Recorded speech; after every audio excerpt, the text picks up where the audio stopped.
Hi hello welcome back to our channel SSC social studies short cuts. నిన్ననే మనకి pre final 1 complete అయింది కదండి, social exam. Part B ఒకసారి explanation analysis ఎలా చేసుకోవాలి, బిట్స్ సెలెక్షన్ ఎలా చేయాలనేది ఒకసారి డిస్కషన్ చేద్దాము. First bit, the topography of the peninsular plateau is slightly tilted towards east. అందుకే మనకి వెస్ట్రన్ ఘాట్స్లో పెనిన్సులార్ రివర్స్ అన్నీ కూడా వెస్ట్రన్ ఘాట్స్లో ఆరిజినేట్ అయ్యి ఈస్టర్న్ ఘాట్స్ వైపు ఈస్ట్ సైడ్ బే ఆఫ్ బెంగాల్లో మర్జ్ అవుతున్నాయి because of peninsular plateau slightly tilted towards east. And second bit వచ్చేసి identify the incorrect పేర్. మనకి ఇక్కడ కోస్టల్ ప్లెయిన్స్ వచ్చేసి మీకు డివిజన్ చెప్పానండి. ఈస్ట్ కోస్ట్ వచ్చేసి మనకి ఈ Utkal Coast, Coromandel Coast, Utkal Coast, సర్కార్ కోస్ట్, కోరమండల్ కోస్ట్, యూసీసీ అని షార్ట్ కట్ పెట్టుకున్నాము. అండ్ వెస్ట్ కోస్ట్ వచ్చేసి కేసీఎం అంటే Konkan Coast and Canara Coast and Malabar Coast. కాబట్టి ఇక్కడ ఇది మనం ఈజీగా గుర్తుపెట్టుకుంటే ఇలాంటి మ్యాచింగ్స్ని ఈజీగా చేయొచ్చు. కొంకణ్ కోస్ట్ అనేది మహారాష్ట్ర అండ్ గోవా కిందకు వస్తుంది. అండ్ మలబార్ కోస్ట్ అనేది యాక్చువల్గా కేరళలో ఉంటుంది. కాబట్టి ఇది incorrect pair. And next, Panchsheel pact was signed in between. Panchsheel pact మనకి టెక్స్ట్ బుక్లో వచ్చేసి పంచశీల్ ప్యాక్ట్, తాష్కెంట్ ప్యాక్ట్ రెండే వస్తాయండి. ఇండియా అండ్ చైనా వచ్చేసి పంచశీల్ ప్యాక్ట్, తాష్కెంట్ ప్యాక్ట్ వచ్చేసి ఇండియా అండ్ పాకిస్తాన్. మనకి ఇక్కడ వచ్చేసి signed in between Panchsheel pact అనేది India and China. Next fourth bit, the main objective of the Silent Valley movement was to. ఇక్కడ మనకి ఇలాంటి బిట్స్ వచ్చినప్పుడు కంపల్సరీ 3 ఆప్షన్స్ సేమ్ ఉంటాయండి. ఒకటి ఆడ్ వన్ క్లియర్గా కనిపిస్తుంది మనకి. Protect the forest and rare species of animals. ఇది మనకి కరెక్ట్ ఆప్షన్ అనమాట, option B.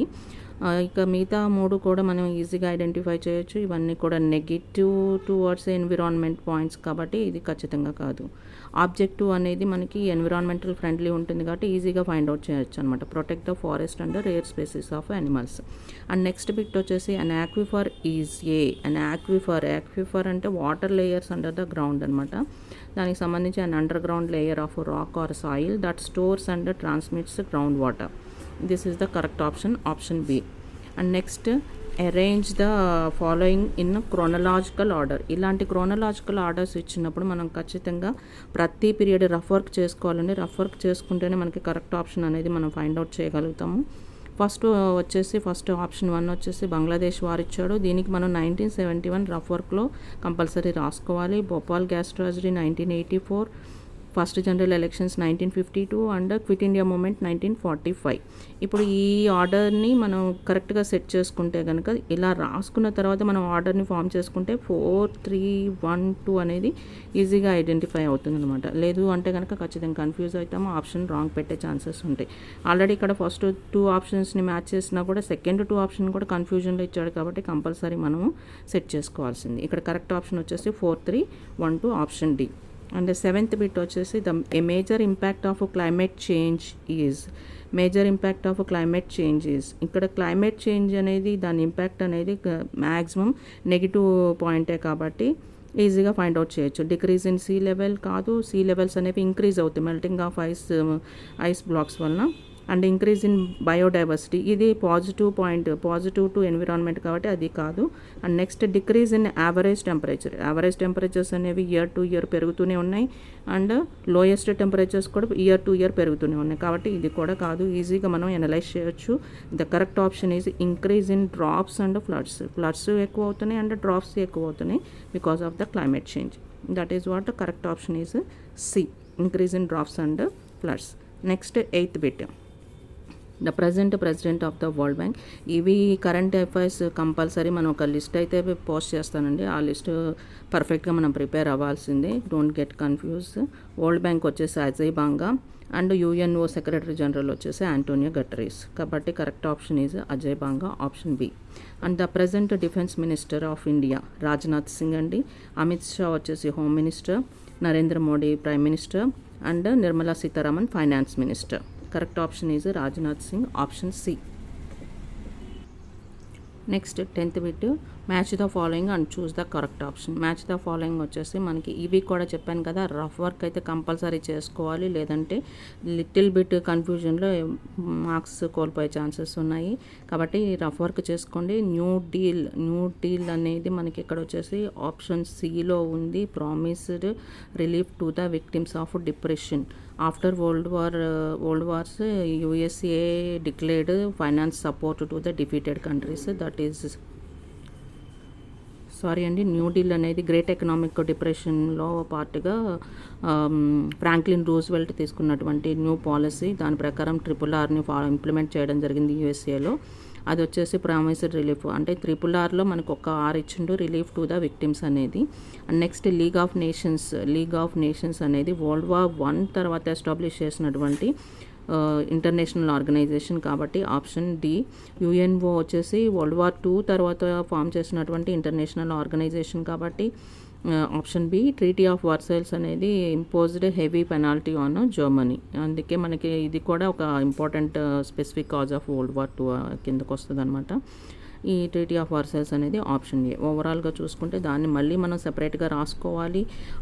In order 1 2 3 4 CDBA ఇలా రాసుకుంటే కనుక మనకి ఎగ్జాక్ట్ పాయింట్ అనేది వస్తుంది. ఎందుకంటే ఫస్ట్ 2 మ్యాచ్ అయినా కూడా సెకండ్ 2లో కూడా కన్ఫ్యూజన్ ఇస్తున్నాడు. కొంచెం ట్రిక్కీగా ఉంది పేపర్ కాబట్టి కంపల్సరీ ఇలా అనాలిసిస్ చేసుకొని మన ఆప్షన్స్ని చెక్ చేసుకోవాలి. ఇక్కడ కరెక్ట్ ఆన్సర్ వచ్చేసి option B CDBA. And next nutrition status of a person is known as body mass index BMI. What is the formula for body mass index is height by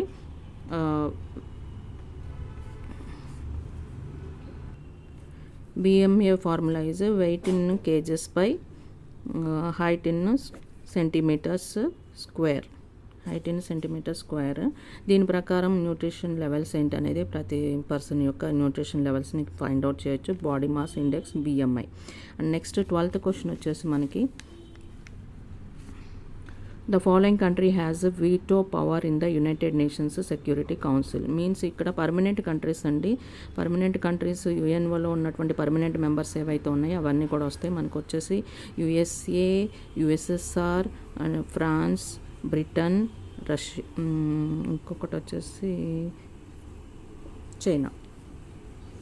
USA, USSR, France, Britain, China ఇవి వచ్చేసి permanent countries మనకి ఇచ్చిన ఆప్షన్స్లో. మిగతావి ఏవి కాదు. USA వచ్చేసి correct option. And next disguised unemployment refers to a situation when more workers are employed than actually required. అంటే మనకి కావాల్సిన రిక్వైర్డ్ పర్సన్స్ కన్నా కూడా వర్కర్స్ కన్నా కూడా ఎక్కువ మంది సేమ్ వర్క్ని చేస్తే దాన్ని మనం డిస్క్యూజ్డ్ అన్ఎంప్లాయ్మెంట్ అంటాం. అంటే కనిపించని నిరుద్యోగం అనమాట. అంటే 10 మంది చేసే వర్క్ని 20 మంది చేయడము. ఇది మనకి డిస్క్యూజ్డ్ అన్ఎంప్లాయ్మెంట్. ఆప్షన్ వచ్చేసి B correct option. Next 14th bit వచ్చేసి organic farming mainly focuses on. ఇక్కడ మనం క్లియర్గా ఐడెంటిఫై చేయొచ్చు ఆప్షన్ని. ఆర్గానిక్ ఫార్మింగ్ అంటే we know very well natural inputs and compost and bio ఫర్టిలైజర్స్ని వాడితే కనుక అది మనకి ఆర్గానిక్ ఫార్మింగ్ అవుతుంది. కాబట్టి మనం ఈజీగా ఫైండ్ అవుట్ చేయొచ్చు option A. Next during the Punjab agitation Punjab claimed. అంటే ఇక్కడ మనకి డిమాండ్స్ మనకి టెక్స్ట్ బుక్లో క్లియర్గా ఇచ్చాడండి.